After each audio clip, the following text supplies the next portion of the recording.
evening to one and all who have joined us today.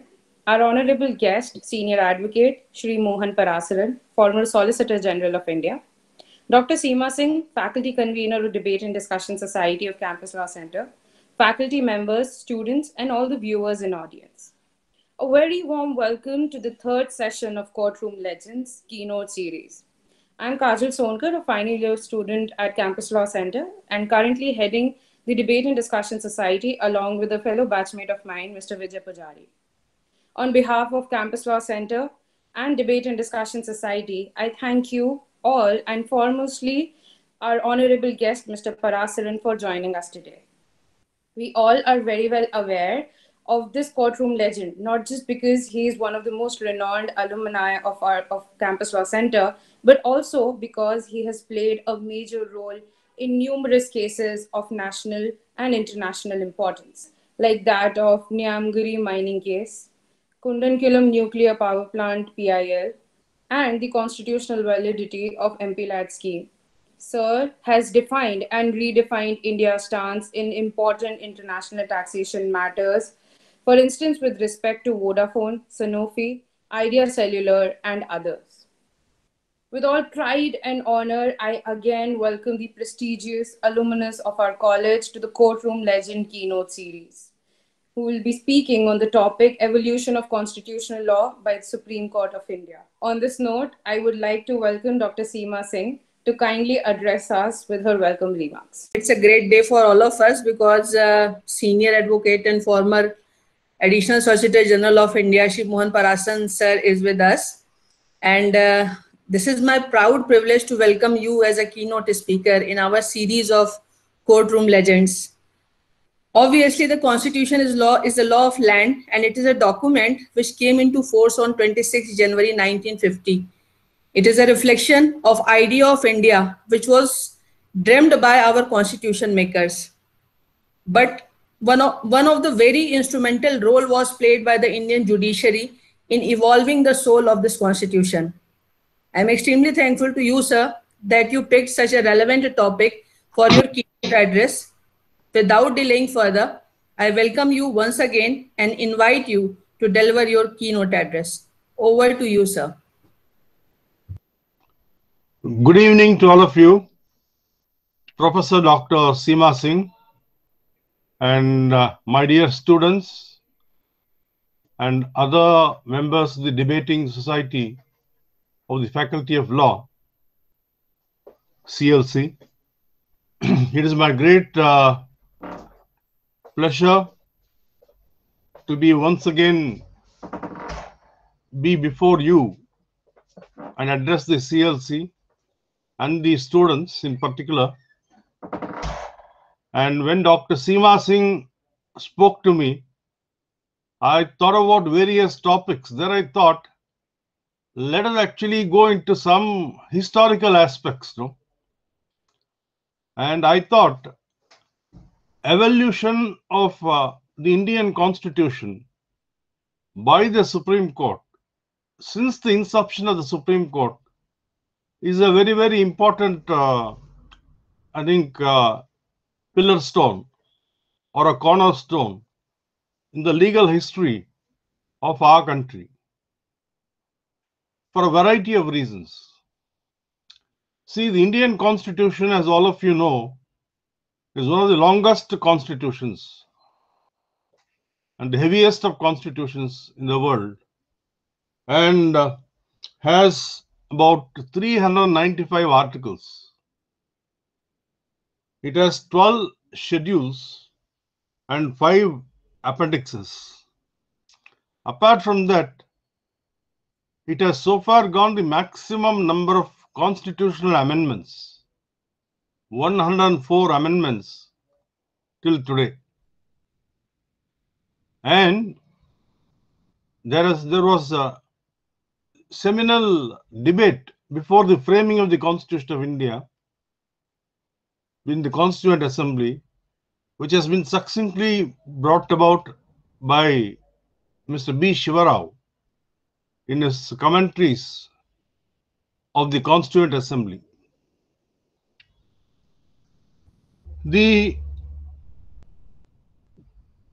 Constitution, of course, as Professor pointed out, came into effect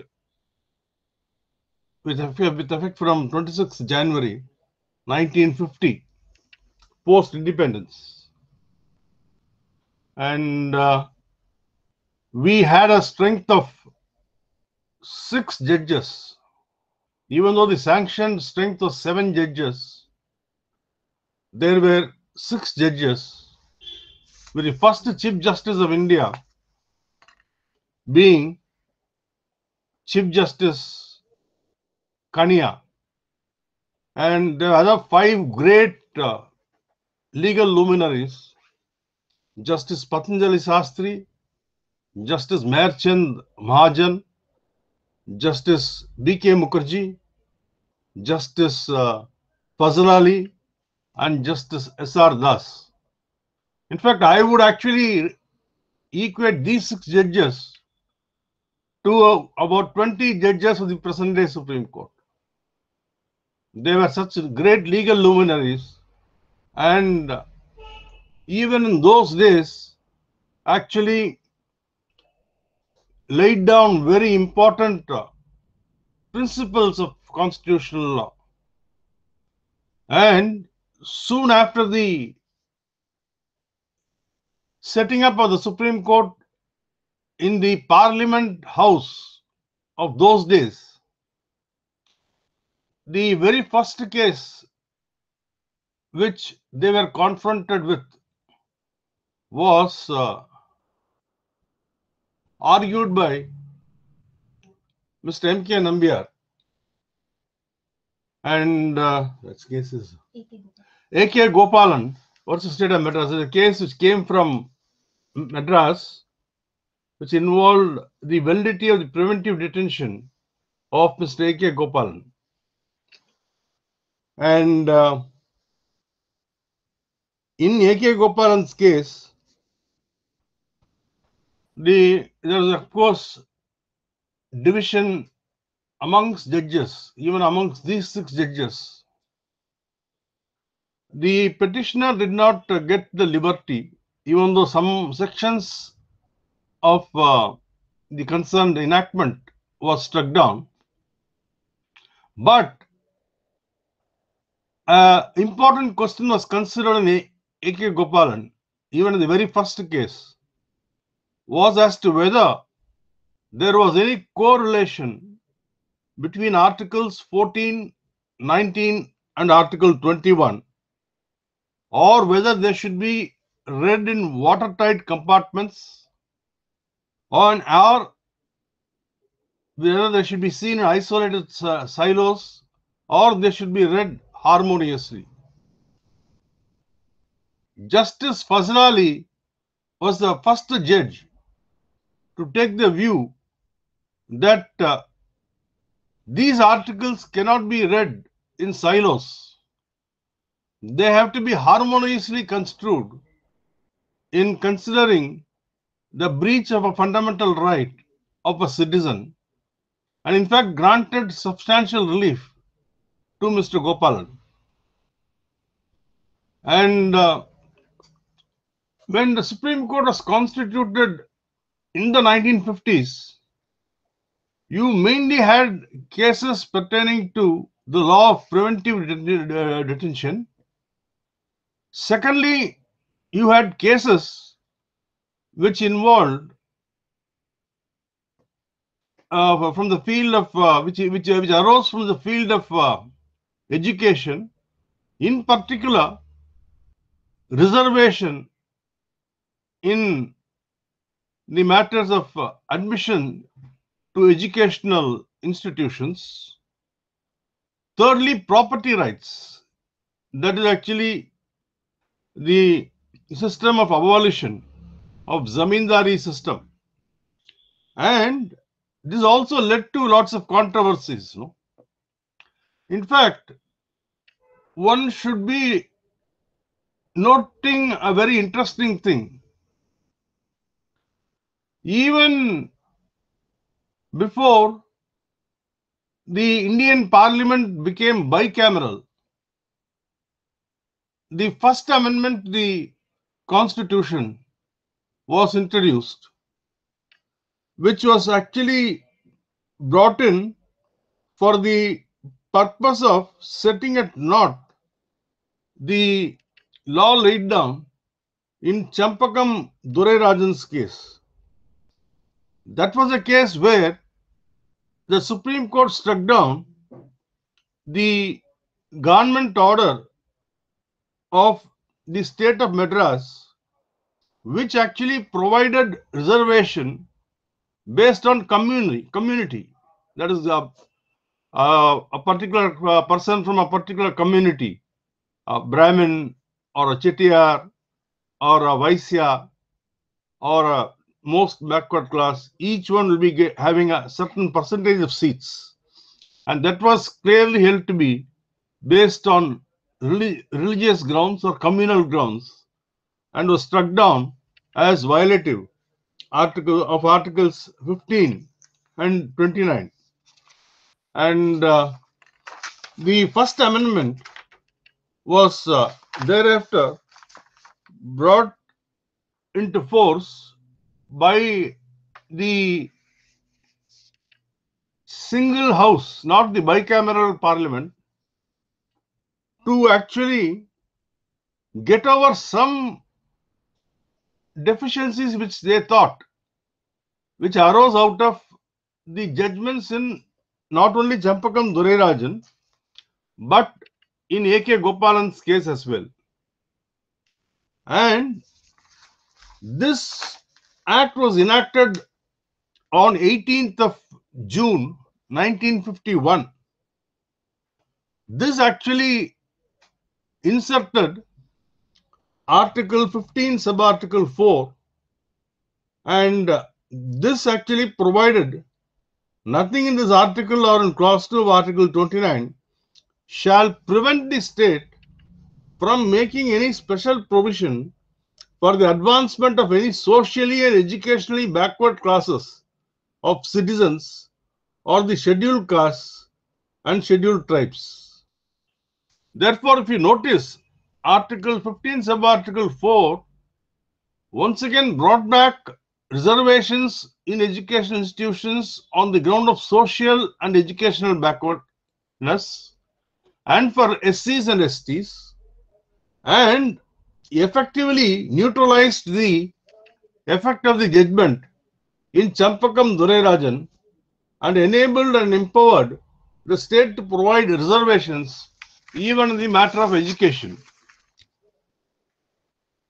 This was only earlier provided for in the Constitution in matters of public employment and not qua education. This amendment excluded from reservation all the advanced communities, the forward communities, and confined it to only socially and educationally backward classes or SCs and STs.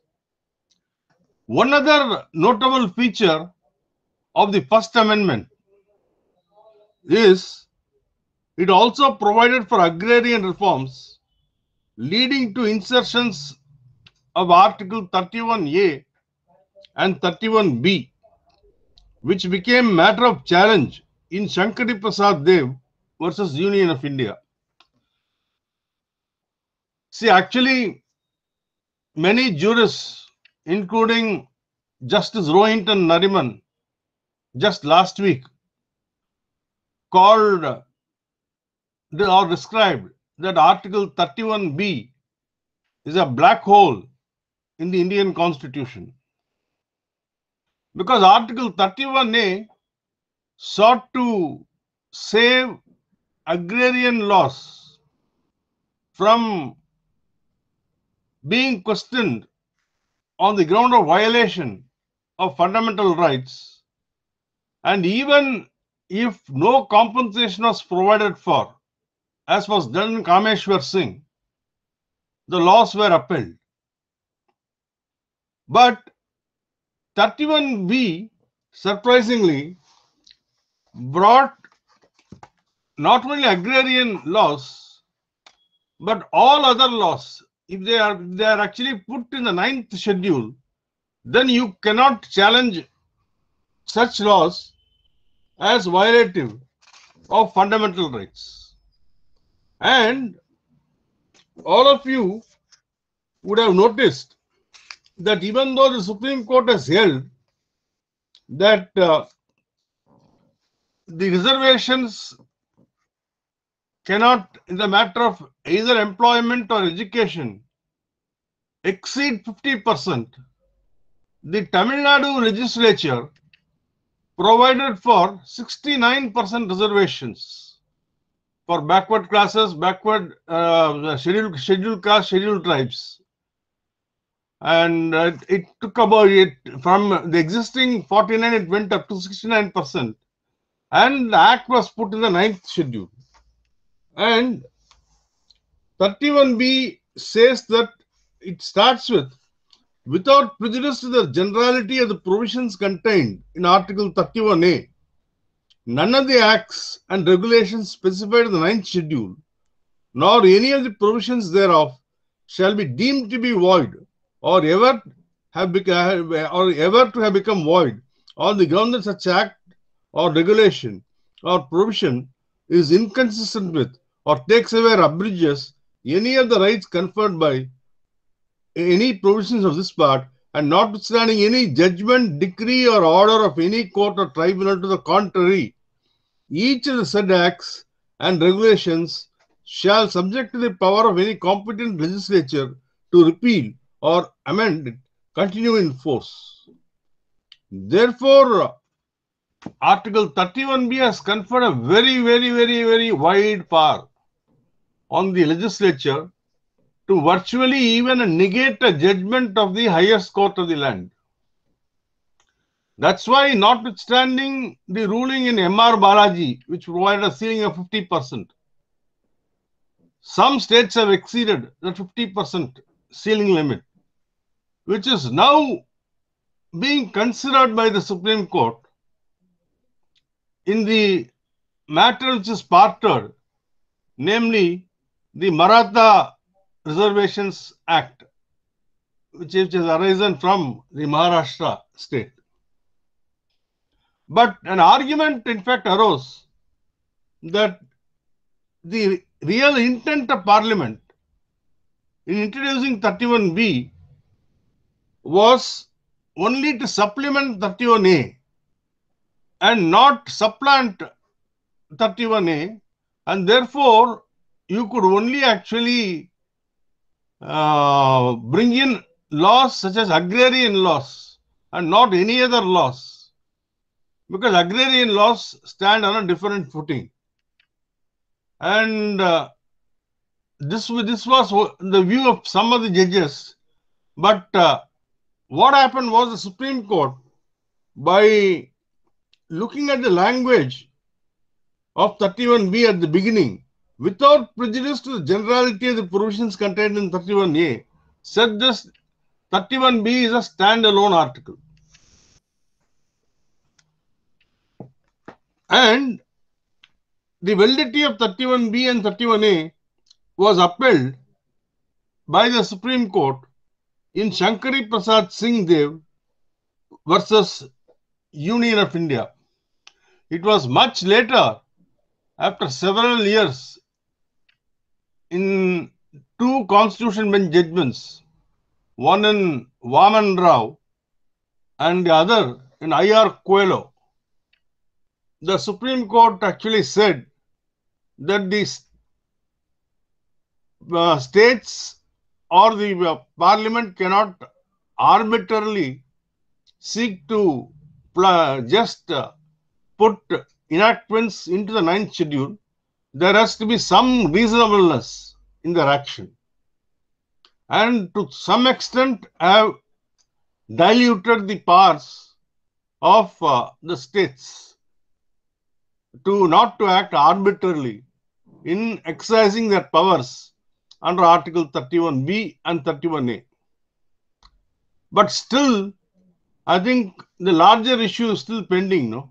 Whether the exercise of such a power itself will pass the test of rule of law, or whether it offends the basic structure of the Constitution, that is, whether it is contrary to the judicial power of the state, since it permits the state executive to overrule or nullify a judgment of a competent court without passing a validating act. So, what I said was, initially the Supreme Court, soon after it was founded, was confronted with these type of cases, namely cases involving personal liberty, cases involving reservation into educational institutions, and property rights.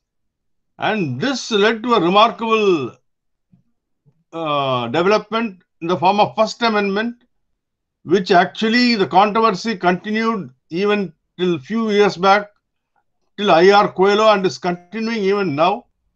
The validity of the Tamil Nadu 69, the Tamil Nadu law providing for 69% reservation is also to be shortly heard by the Supreme Court.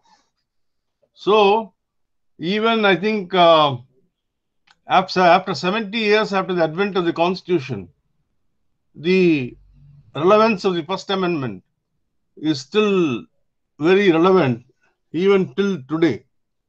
And that's how the law has been evolving over the years. And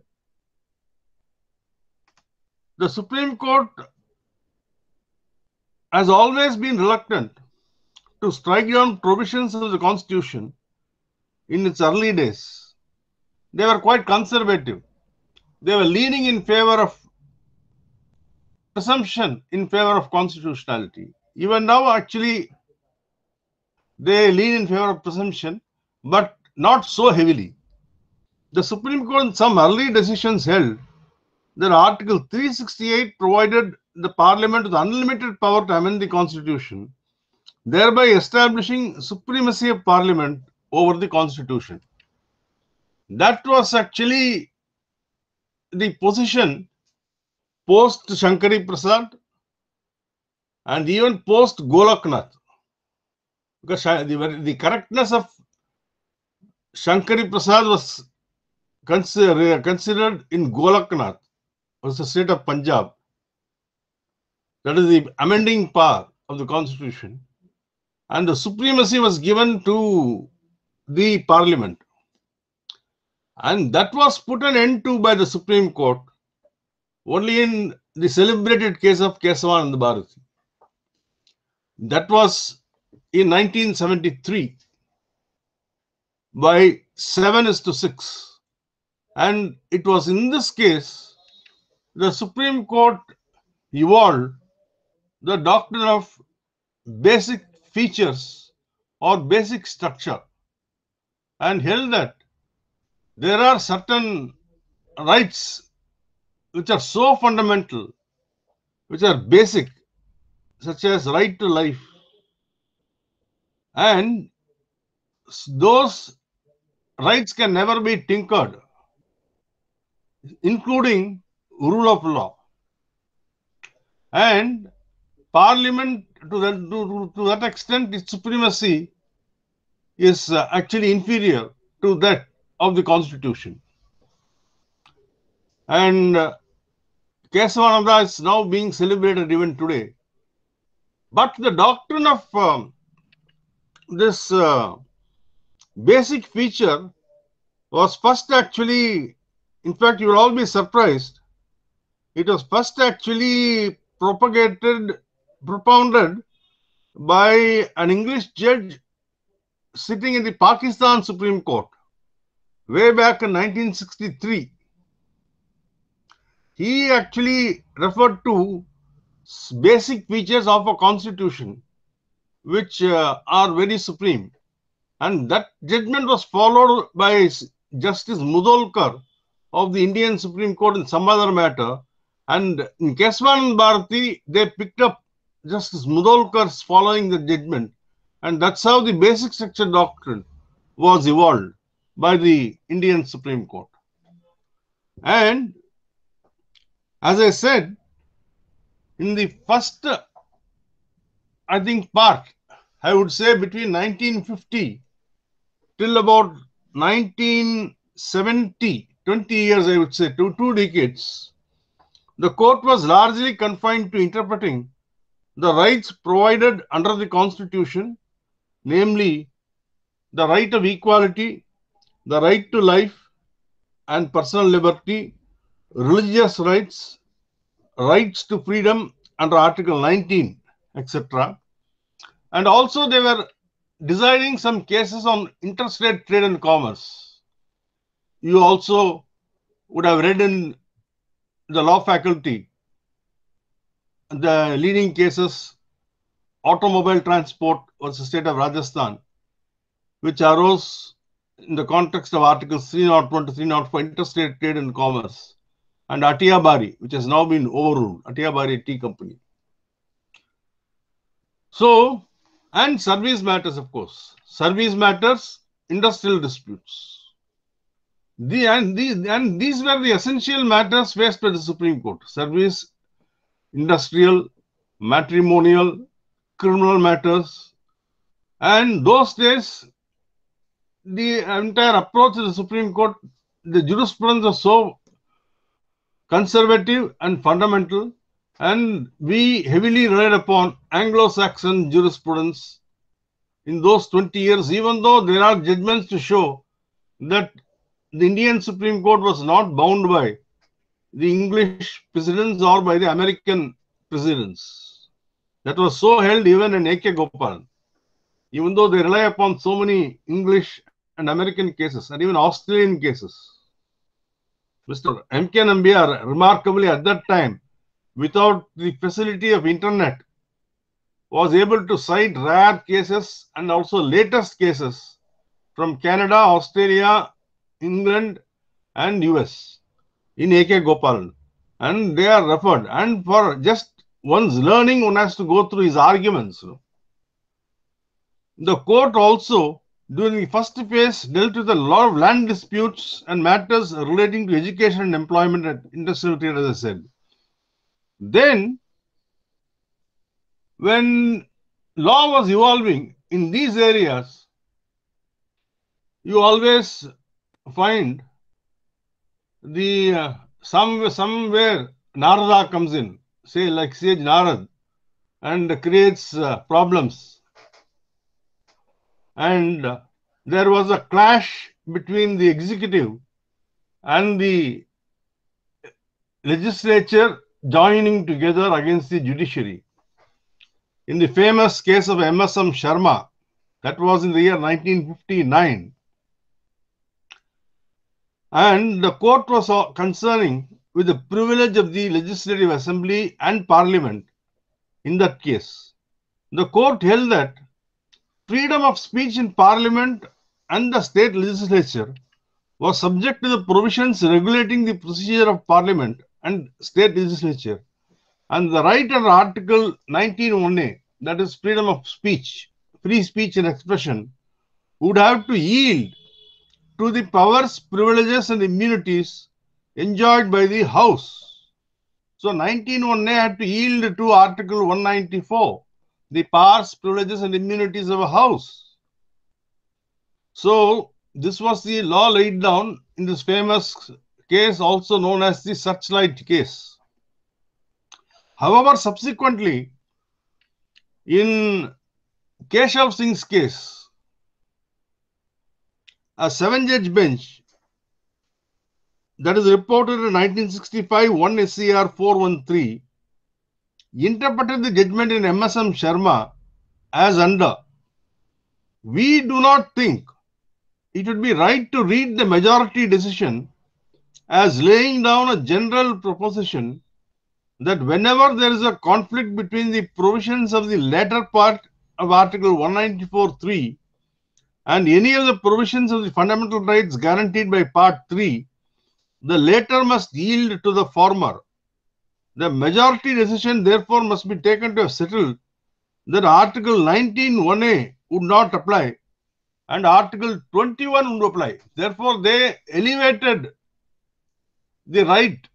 Article 21, life and liberty, was so valid and precious that will prevail over the rights and privileges of a state legislative assembly or parliament. And the law was therefore settled in Keshav Singh's case.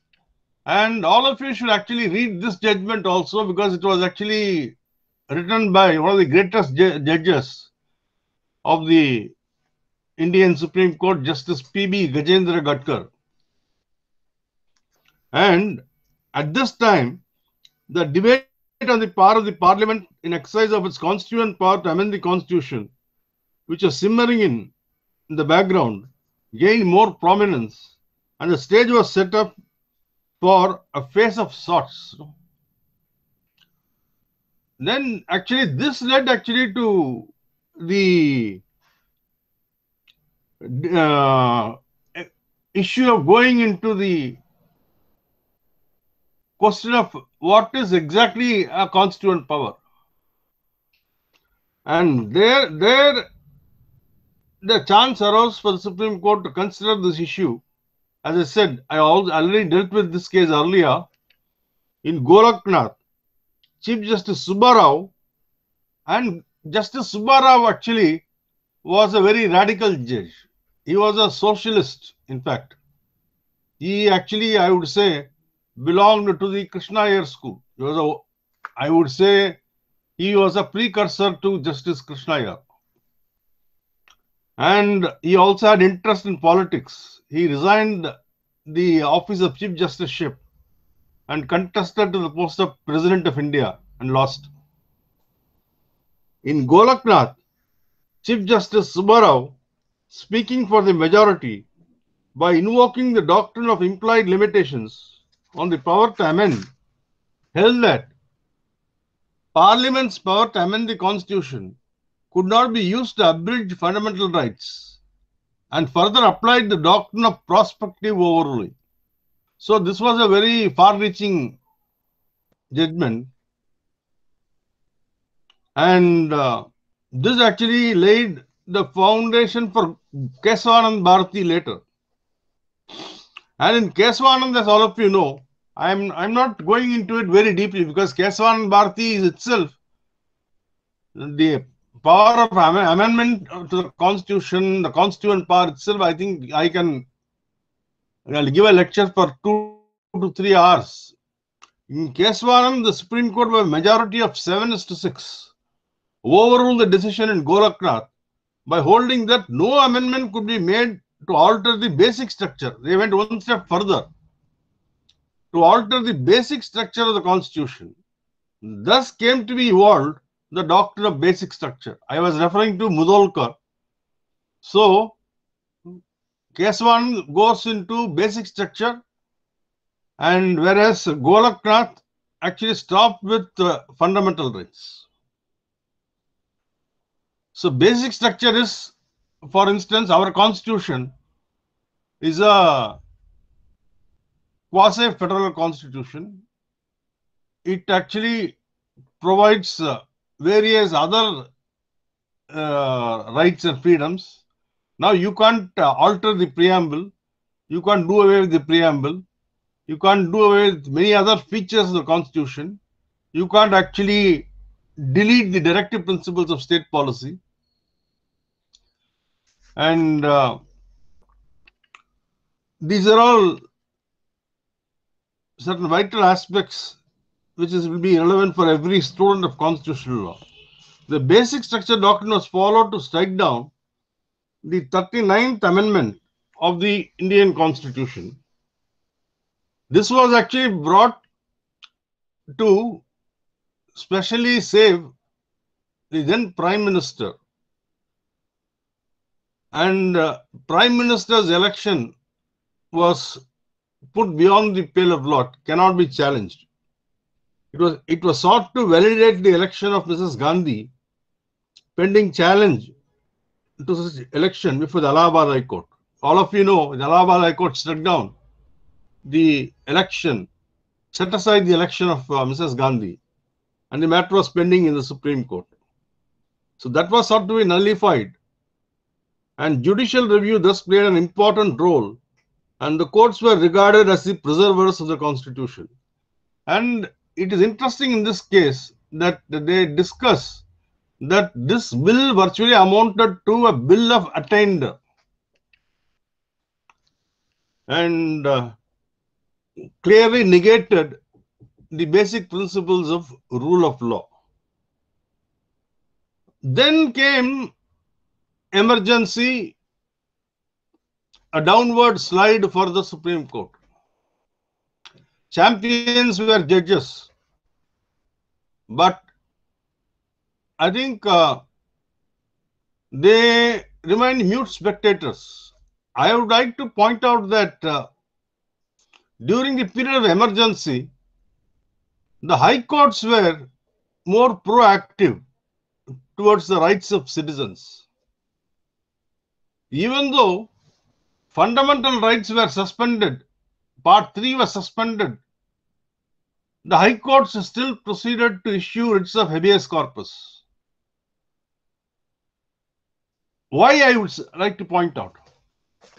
See, for instance, you assume a situation that there is no constitution at all.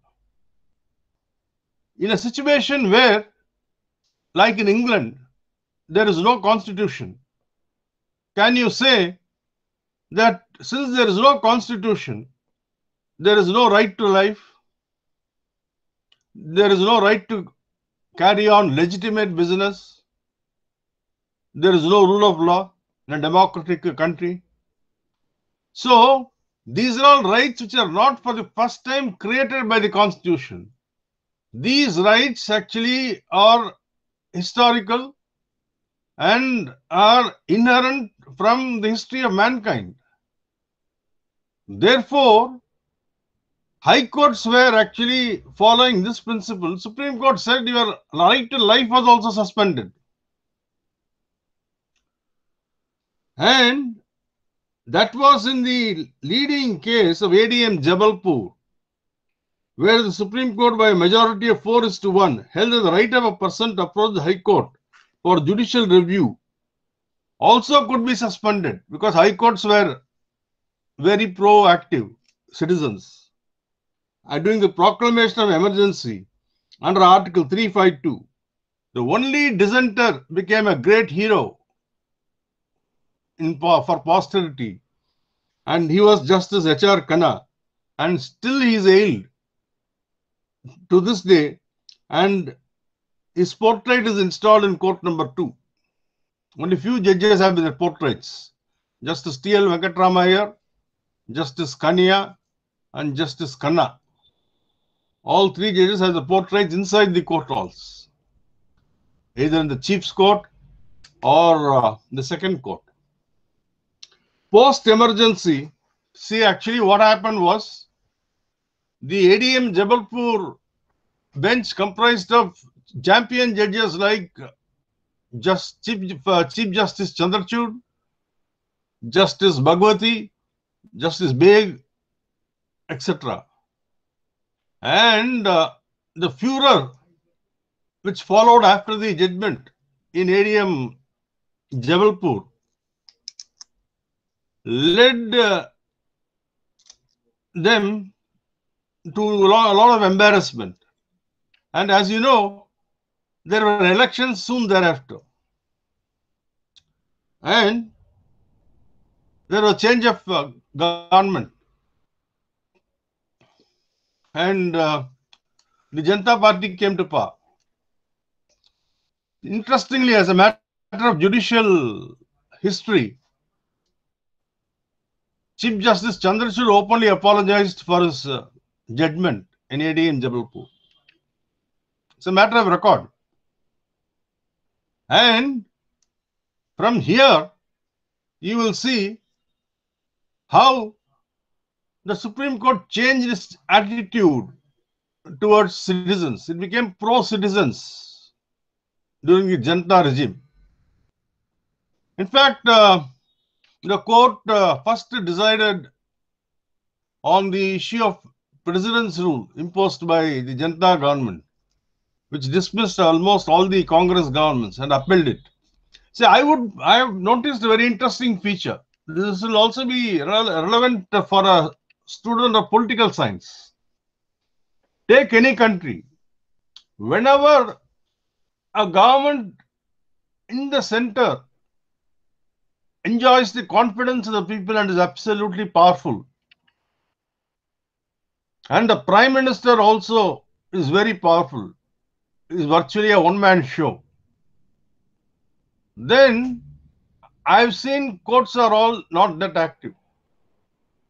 Courts are just submissive, and suddenly I think courts which were active go into a slumber. This happened during emergency when the Janata government came to power. Again, when Indira Gandhi came to power, there was some lull, and you know what's happening today also. No? So this is actually an interesting fact, no? And this is a real factual position. Reality. This is a reality, not only in our country, but even in countries like United States and the UK. But whenever governments are weak, these courts go on with the hammer. No? And I faced the music in the later part of Dr. Manmohan Singh's government, second part, when particularly after the elections were announced. And post-emergency, as I said, the courts took upon themselves a more activist and social approach. And in Justice Goswami's words, became the last resort for the bewildered and the oppressed. So suddenly the court has become the last resort for the bewildered and oppressed. The same court which said that you don't have a right to approach the High Court, your rights, fundamental rights are suspended in emergency, you have gone to hell. Now it has become the last resort for the bewildered and the oppressed. The rigid traditional approach of locus and the aggrieved party approaching the court was relaxed, and the doors to writ jurisdiction were thrown open to the socially and economically backward sections of the society for the benefit, and thus marked the beginning of PILs in India. I think the leading cases are, as you would have seen, Asiad laborers case, Husainara Khatun, and a host of other cases where Justice Bhagwati and Justice Krishna Iyer sought to convert mere postcards sent to the Supreme Court into a writ petition under Article 32. And they were the pioneers of this era and entertained public-spirited citizens to approach the courts with grievances regarding environment and violation of human rights. In fact, they also said handcuffing is such an inhuman practice in Sunil Batra's case, this Krishna Iyer, and gave prisoners so many rights. You know? The court moved from the reading separate provisions separately approach to a more wholesome approach, and acknowledging that the Constitution is to be read as a whole and not in isolated silos. As I said in the beginning itself, A.K. Gopalan now saw the death knell and was overruled after the judgments in R.C. Cooper, Maneka Gandhi, and most recently in K.C. Puttasamy. Where the court upheld the Aadhaar scheme.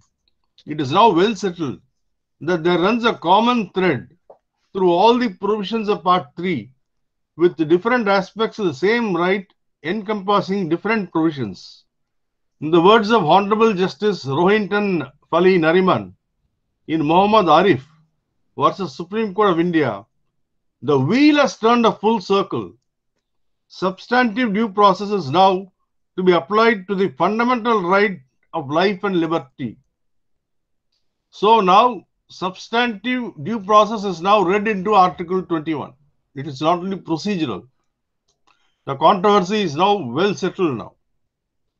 After the judgments in Kesavananda Bharati, Indira Gandhi versus Rajnarayan, ADM Jabalpur, and the service matter of Shamsher Singh, where the court was also concerned with the rights, powers, and immunities of the governor, Justice Krishna Iyer's judgment, the tussle of supremacy between the parliament and the executive on the one hand and the judiciary on the other became intense and led to the judge's case.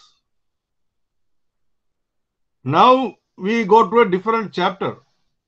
We were all now seeing cases of a different nature arising. Now we come to dispute within the judiciary itself coming to the fore and coming to the court. And in Shankal Chand, that was the first case arising from Gujarat. The court initially interpreted Article 222, that is regarding the transfer of High Court judges, to mean that the President is required to have an effective consultation with the Chief Justice of India in deciding the transfer. Those days, the executive had primacy. Therefore, they said, if there is an effective consultation by the executive with the Chief Justice, then executive's decision will be binding. But there should be an effective consultation. And consultation was not interpreted to mean consent. As a result, this judgment, the court thought that it seriously undermined the independence of the judiciary, and this led to 3 judges case which ultimately interpreted consultation to mean consent as regards appointment of judges. In fact, this was seriously criticized by several jurists, including the Australian jurist. How can consultation become consent? But it was interpreted contextually in the true position in which the Constitution actually understood, and to protect the independence of the judiciary. As regards appointments to mean consent, as regards appointment of judges to the higher judiciary, as also transfer of judges to the high courts. And the present collegium system of 5 senior-most judges of the Supreme Court, cemented by the 3 judges case, became finally entrenched in our jurisprudence. The flaws of the collegium system, of course, every system has got its own defects. Then we found the working of the collegium system also resulted in lots of problems. In fact, people who are appointed by the collegium were subject matter of many controversies. We saw impeachments also, which failed, just as V. Ramaswamy. The flaws of the collegium system were acknowledged in the NJAC 4th judges case, but the court still refused to do away with the primacy of the judiciary in the matters of appointments, transfers, etc., thus effectively insulating itself from outside authorities. Now, the court has effectively insulated itself from interference by anybody. Now, it appoints judges, it transfers judges, and any challenge to any appointment can only be decided by the court and by nobody else. And even the procedure by which Parliament seeks to bring in an impeachment motion is monitored by the court. Therefore, court has virtually, I would say, gone overboard to protect the independence of judiciary, to ensure that nobody can play with it. We are seeing the result of this insulation today. The collegium has become an opaque mechanism despite making its resolution public. The reasoning is not made available. There is no SOP in place after the NJAC case, and I personally feel the collegium still functions in an ad hoc manner. Now I think everything seems to be quite secretive. There has been a lot of criticism from many quarters. In the 1990s, the court started entertaining PILs relating to environmental issues and started monitoring various issues such as pollution, protection and conservation of forests, vehicular pollution, etc. In fact, we should thank the Supreme Court, particularly Justice Sabharwal and Justice Kripal, for clearing this vehicular pollution in Delhi, the CNG case. Recently, issues concerning environmental degradation, preservation of ecology, intergenerational equity, and such other concepts have also come to be recognized by the courts in PILs on environmental issues. Illegal mining causing harm to the environment and loss to the public exchequer have been brought to the notice of the courts, which have heavily come down on such a daylight robbery. And that's why the court also interfered in Niyamgiri, in which I appeared, protecting the rights of the Adivasis. In recent times, judicial review of administrative action has become expansive and is becoming wider day by day. The majority in S.R. Bommai's case held that the subjective satisfaction of the President in issuing a proclamation under Article 356 is also subject to judicial review. That's why S.R. Bommai went for the first time leaps and bounds, saying that even the presidential proclamation is subject to judicial review. Of course, the court even held that the power to exercise pardon by the President and the Governor in pardoning a prisoner is subject to judicial review, because that was a power of clemency. Originally, it was argued that it was equal to an ecclesiastical power, therefore it is not subject to judicial review. That was the view of the English courts as well.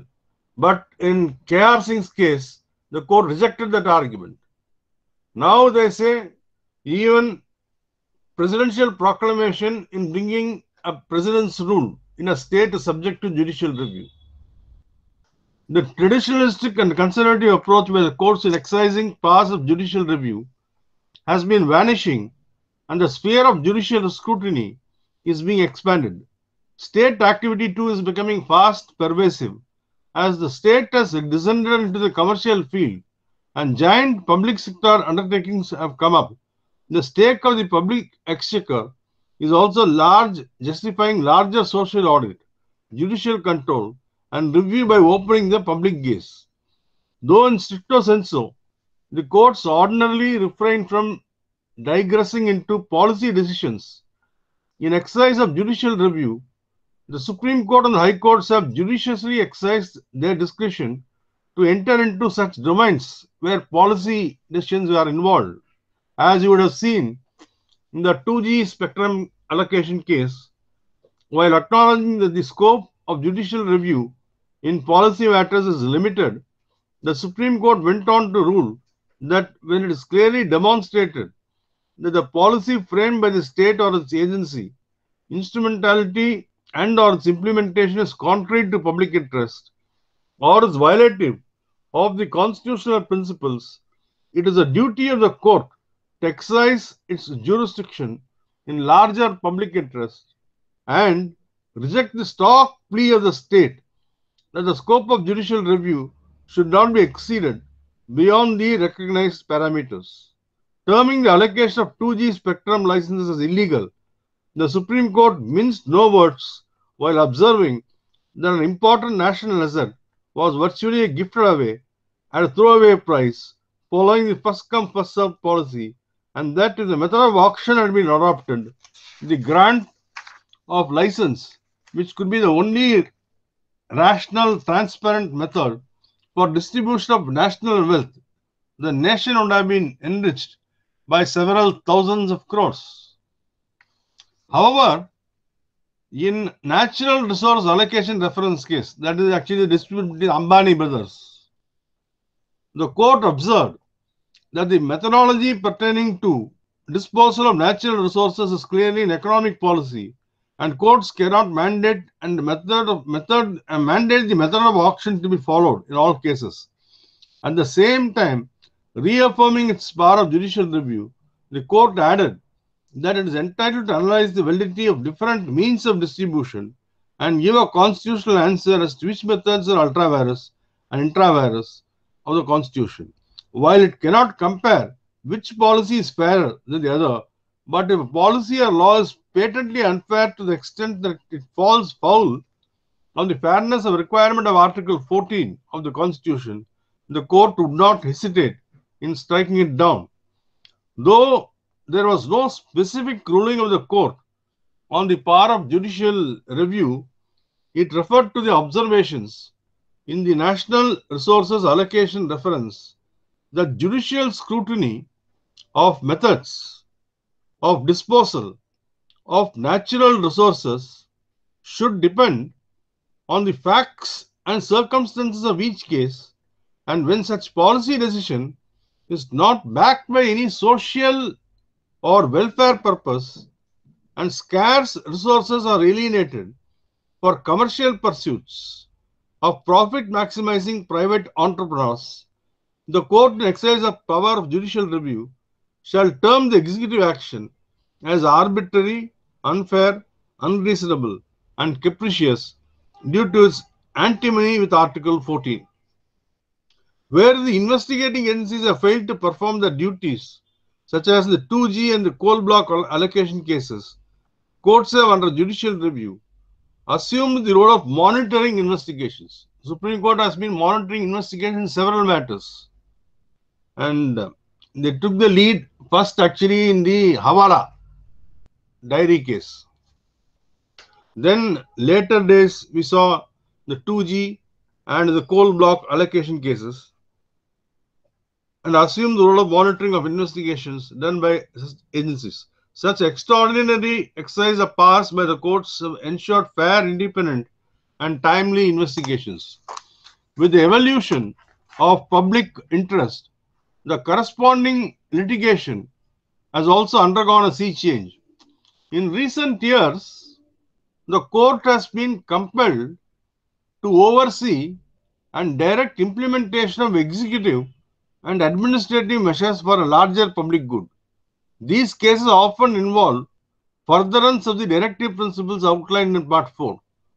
For instance, as all of you would have seen, again, just Bhagwati, in Lakshmikant Pandey, way back in the early 80s, the Supreme Court laid down guidelines governing adoption of Indian children to foreign parents. In Vishaka, the Supreme Court laid down guidelines regarding sexual harassment at workplace.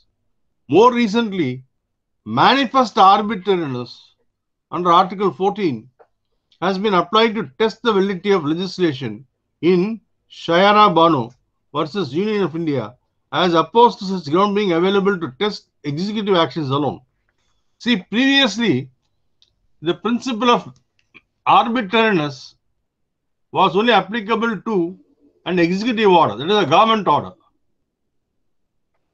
Whenever it came to legislation, the court was only seeking to apply the traditional doctrinal approach, whether Article 14 is violated in the sense that whether the impugned law has made a rational classification and whether such a rational classification has a reasonable nexus with the object sought to be achieved.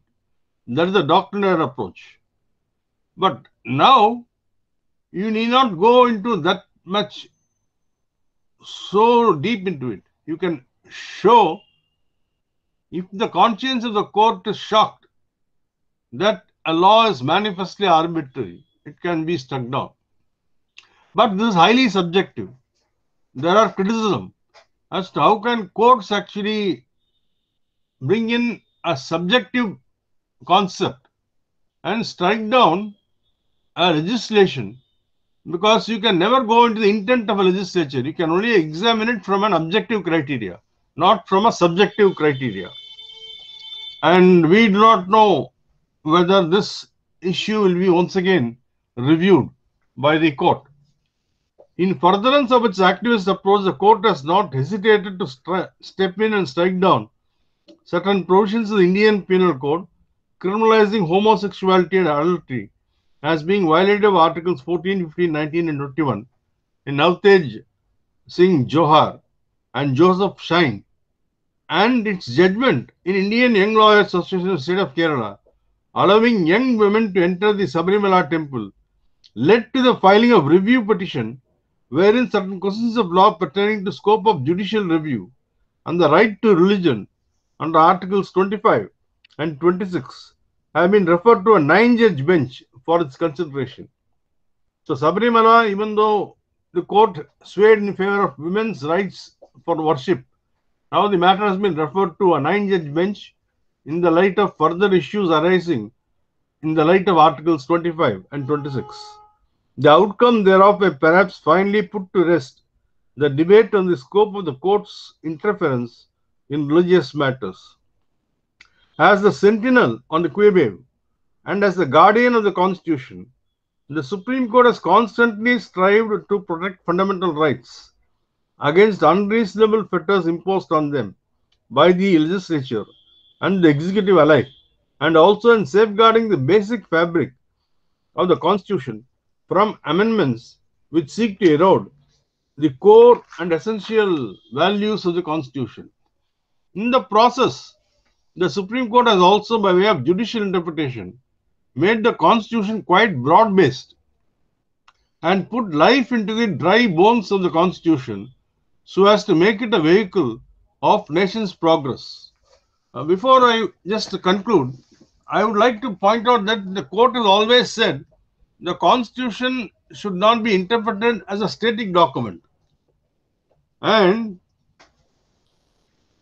Justice Venkatacharya has pointed out in R.C. Paudyal that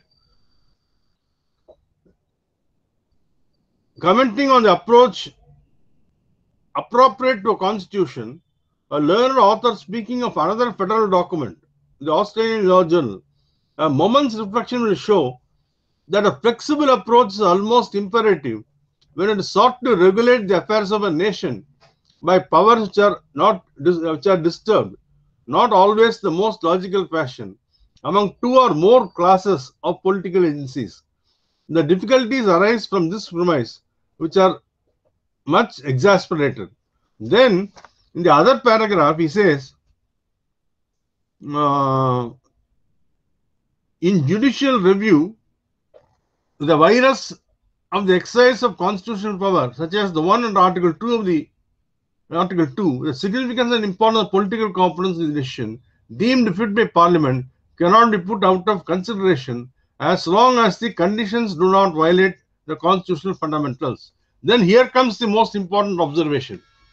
In the interpretation of a constitutional document, words are but the framework of concepts, and concepts may change more than words themselves.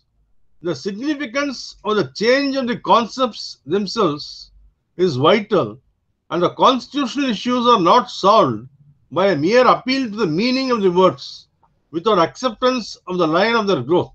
It is aptly said that the intention of the Constitution is rather to outline principles than to engrave details.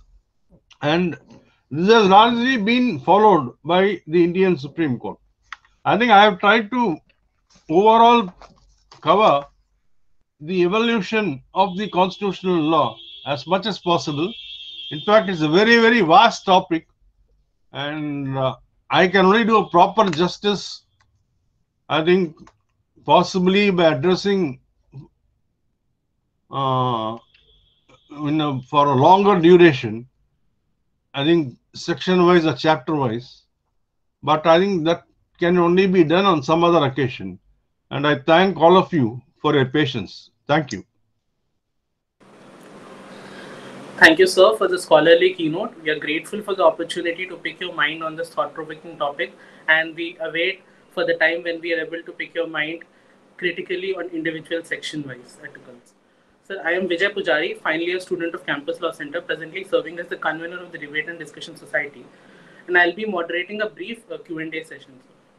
With your permission to go ahead, may I? Yeah. Sir, the Constituent Assembly viewed the Constitution as a dynamic document, but do you think our Constitution has kept pace with the time?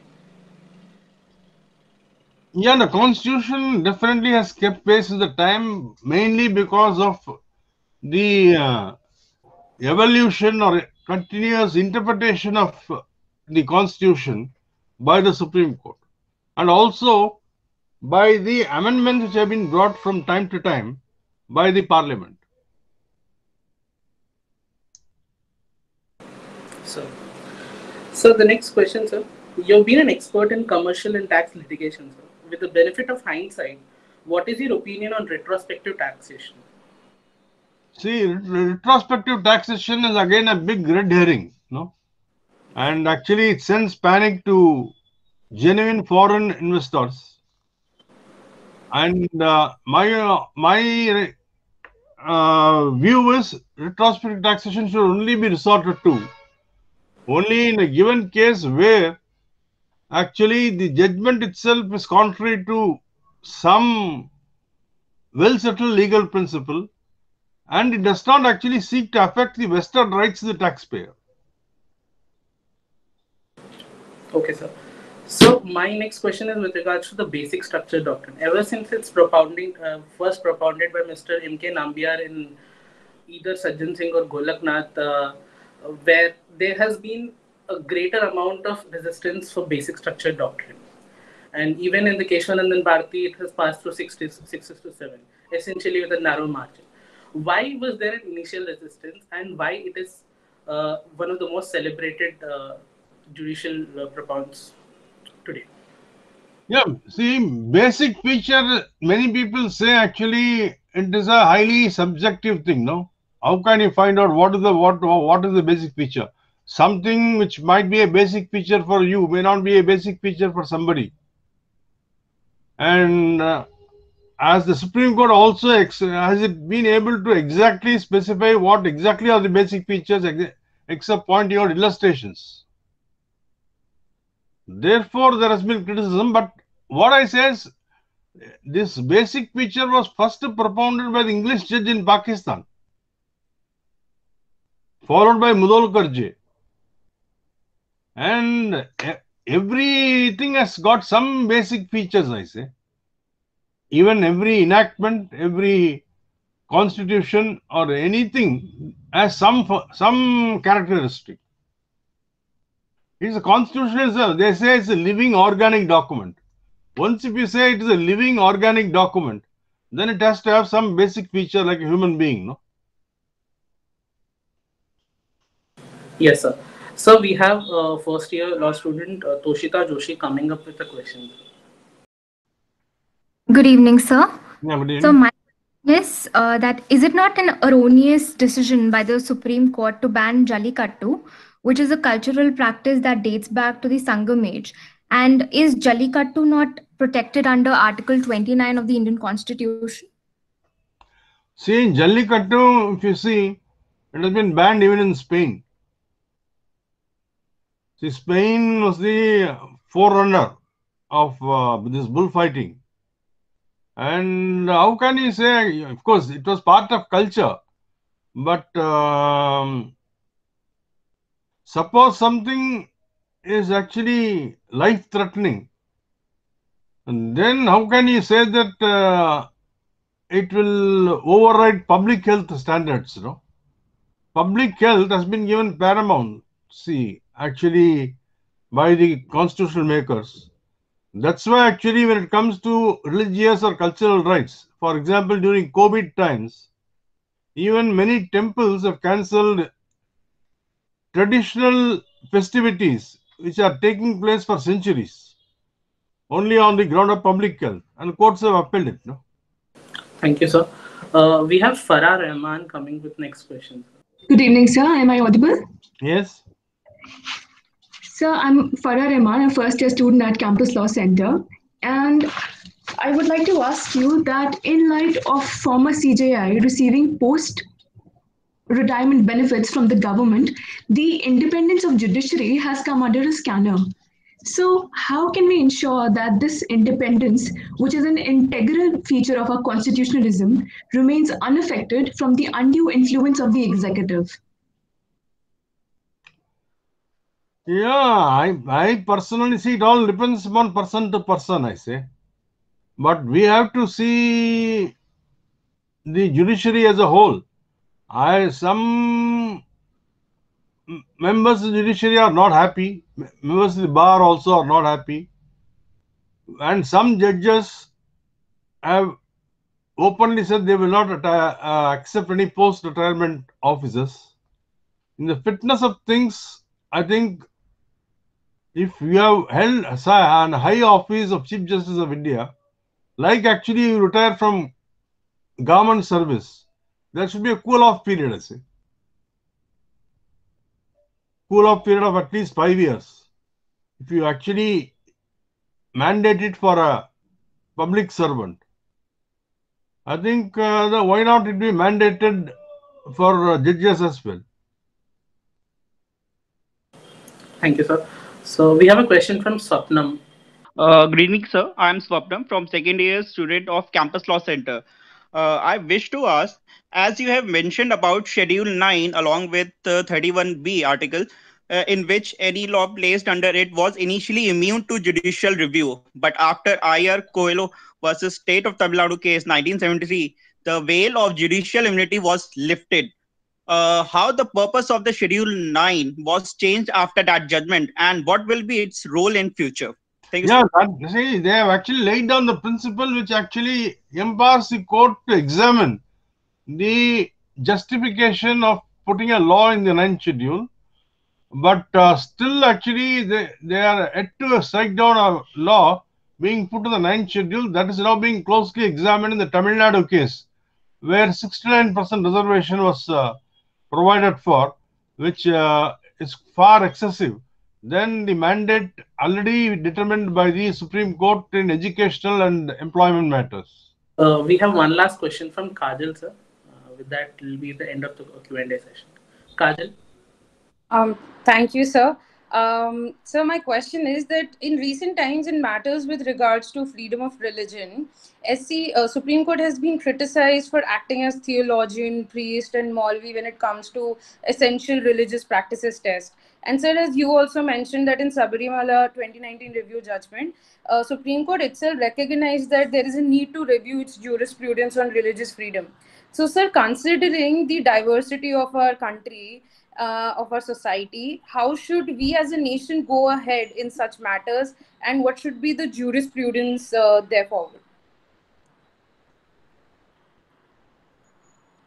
See, there are still a lot of conflict of judgments, I say. Still essential religious practice is the law declared from Shirur Mutt's case. And Shirur Mutt and other cases, Saidna, Shirur Mutt, and a host of other cases, they are by larger benches. And the only thing is whether the court is competent to sit in judgment as to what are the essential religious practices, or it should be done by some other body. Normally, actually, even in Sabarimala, actually, it should have been done by some expert body, and for the evidence must have been let in before court. The court should actually examine witnesses to find out whether it is an essential religious practice, allow examination and cross-examination. Without that, it can't act on affidavit evidence. But once if we come to the conclusion that something is an essential religious practice, then the constitution protects it, no? Unless the constitution is amended, you can't actually take away essential religious practice unless that essential religious practice is contrary to public morality or public order, or it is otherwise unconstitutional. Thank you, sir. It's been an absolute privilege to moderate this session, sir. We can't thank you enough for sparing out your time for in your busy schedule. Now I request Dr. Seema Singh to deliver vote of thanks. Thank you so much, sir. And it was indeed a very insightful lecture. We traveled a complete journey of the landmark judgments of the Supreme Court in 1 hour. From procedure established by law to due process of law, from reverse discrimination to positive discrimination, from right to property to idea of social justice, from absolute amending power of parliament to the basic structure theory, and from locus standi to the public interest litigation. And sir, you also thrown light about the contribution of the Supreme Court regarding the different jurisprudences which were evolved by the judiciary. Either it is a matrimonial jurisprudence, feminist jurisprudence, service jurisprudence, environmental jurisprudence, jurisprudence of freedom of speech and expression, jurisprudence of parliamentary privileges, and jurisprudence of right to life. and personal liberty. Thank you so much, sir. You have a very rich experience as a senior advocate as well as former Solicitor General of India.